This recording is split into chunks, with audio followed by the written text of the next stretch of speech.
My name is Britney Njeri, data science major from Nairobi, Kenya, and I'm a junior. I was born and raised in the slums of Kibera in Nairobi, Kenya, and if you're familiar with what a slum is, there's a lot of poverty in the community, and it's just not a good environment to grow up in, but I'm so thankful that I was able to grow up in that environment. In 2017, my mom and I visited the US through a nonprofit called Be Free Revolution, and two donors of the nonprofit are Harding alumni, and so we had coffee with them, and they spoke so highly of Harding and just the great place that it is.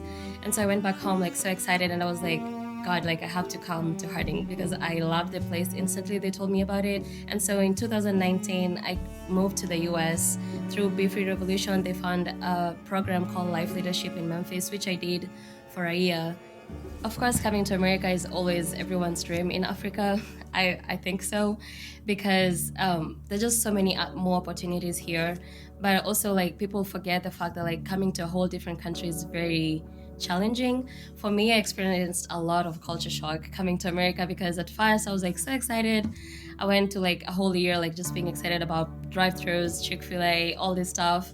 But then it got to a point where I was like, oh wait, it's really not like home. It's very different. It's not it's wrong, the individualistic and how collective we are back home. It's not necessarily wrong, but it's something I actually have to adjust to, because that's how people in America are. And so there's been a lot of experiences that have really broken my heart sometimes, but it's just understanding that this is a whole different culture and I have to adjust to it if I really want to be here, because it does take a lot. With Black History Month coming up, First of all, I think it's such a great opportunity for us to learn the history of Black people, because for me, coming from Kenya, I had no idea how much Black history has impacted America and how much Black people in America specifically go through on a daily. All my life I grew up seeing Black people, and so to me it was never a problem to see this difference in color. I just never saw any difference. But then coming to America, it's wait, I see black and white. And so I feel Harding should really invest in teaching people the history of Black people, because it's really interesting and it's really fascinating and it's very eye-opening. And I hope that Harding can invest more in just teaching the students or even the faculty and stuff okay, this is what Black history is about, and not just focus on how different we are.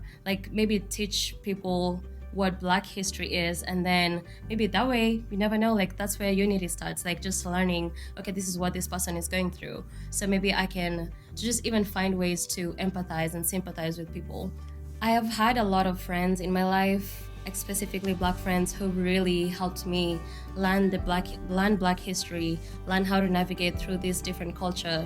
And even professors like Mr. Darden, Jessica Berry, I've talked to them a lot about some of the things that I think about Black history and just being a Black person in America. People like Stephanie O'Brien, Alan Howell, they're white, but they really helped me understand, okay, this is what it means to be a Black person in America. This is what you need to do. This is what you shouldn't do. Maybe just help me process every single thought that I have in my head. Harding is not a place that just seeks to grow you education-wise, but spiritually, emotionally, mentally.